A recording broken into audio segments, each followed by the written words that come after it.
What is up, guys? It's Justus and I back here, working on the Mk7 GTI today. As you can see, we have some new wheels. We got some Golf R Pretorias on this thing.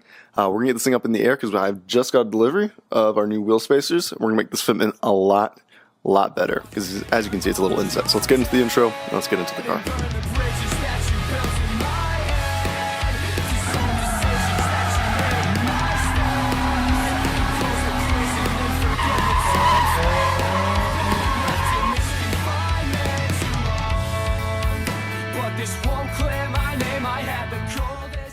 Alright, so starting off, as you guys can see, Golf is sitting pretty on some new Golf R wheels. These are Pretorias. These are Mark 8 Golf R wheels. Mk7s also have Pretorias, the R's at least, and some of the special editions of the GTI. But the plan is today is to fix this fitment because it's a little sunken in. So we have a 15mm spacer for the rear and a 10mm spacer for the front. Hopefully that will not rub with the new 235 tire size on all four corners. It's a lot bigger of a tire compared to the 225 that originally came on these. But just driving it on as it is right now with the sunken in offset, it feels really good. The tires are really much nicer than the 225. So let's get this thing in the air, let's get these wheels off, and we'll see if we can get these spacers on. Now, typically I would say put this car on jack stands so you don't risk having the car fall off the actual jack. But because I am special in many ways, I am just going to do each side at a time, and I'm just going to leave it on the Harbor Freight jack stand, which I'm putting a lot of trust in by doing this, but I think we'll have good results, so I shouldn't worry too much about it. But as you can see, we're just going to jack this thing up a little bit. Now, one thing I do want to note, and you guys should know too, at least if you have any type of spacer you're running, you either need to extend your studs on your car so that they can handle the extra stress from having a spacer on it, or in this case, because this is a German car, and some other cars do this too, these have lug studs. So there's no actual studs on the hub. The wheel bolts they go into the hub and they hold the wheel on. And I'll show you what that means in a second. But in this case, you need to extend or get extended wheel lug studs. These are, right now, I have factory ones on there. We have a set of extended studs that will compensate for the added spacer and allow us to run these spacers safely with proper thread engagement on the hub. So let me get the gun, blast these wheels off, and we'll get these spacers on. Hopefully it doesn't rub.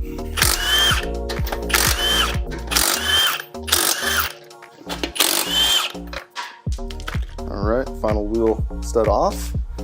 Get this bad boy off here. I'll show you guys what I'm talking about when I say wheel studs. This is a lug bolt. As you can see, this is literally a bolt that goes through the wheel into the hub on Japanese cars like my Z and pretty much every other car in the world. It's an actual stud that comes off the hub and you put a lug nut on. So these are OEM, they're tiny, but it's enough if you don't have a spacer. So I'll show you what we are replacing these with. So this right here is an extended lug stud. As you guys can see the difference. It's not much, but it's just enough that will make running spacers safe and completely viable. So let me show you the spacers that we're running today too. So this is the rear spacer. This is a 15mm spacer slip-on. It is hub centric, so it goes over the hub on the front and rear, and then also mimics that exact same diameter for our wheel so that it's not just lug centric. This is the safe way to do it, it's the proper way to do it.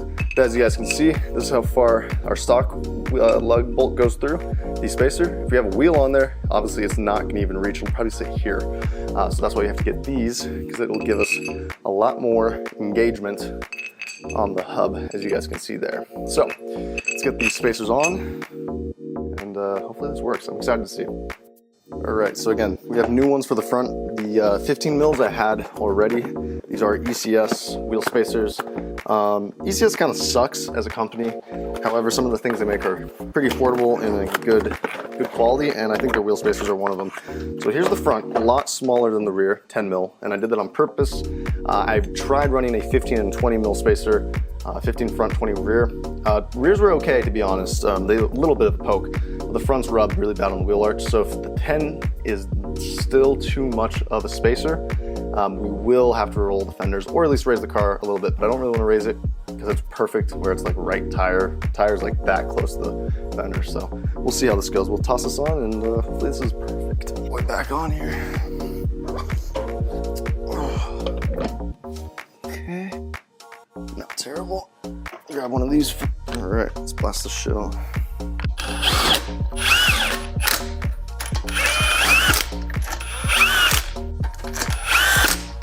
All right, already that looks a lot better. I think that's gonna be really nice. All right, let's blast this rear wheel off and get this rear spacer on. All right, front and rear spacers are on. We're gonna drop this down real quick. And don't forget, we gotta torque the wheels obviously, but let's see how that fitment is. Ignore the creaking. Oh yeah. Oh, that is so much better. All right, let's give you guys a better view. So this is the side now with the spacers. As you can see, that is practically right where we want it. Rears still feel like they can come out a little bit more, but I like that. I like that a lot.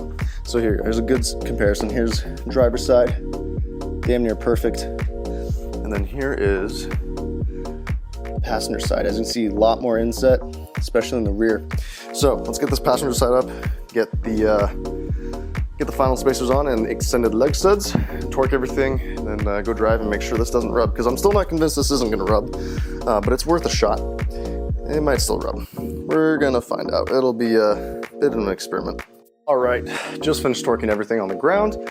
Torque spec for Mk7 GTIs is 90 foot-pounds. I'm forgetting what the actual Newton meters is, but if you're an American, which I'm assuming most of you are, 90 foot-pounds. So, passenger side is done. As you can see, I think this looks quite exquisite, much better.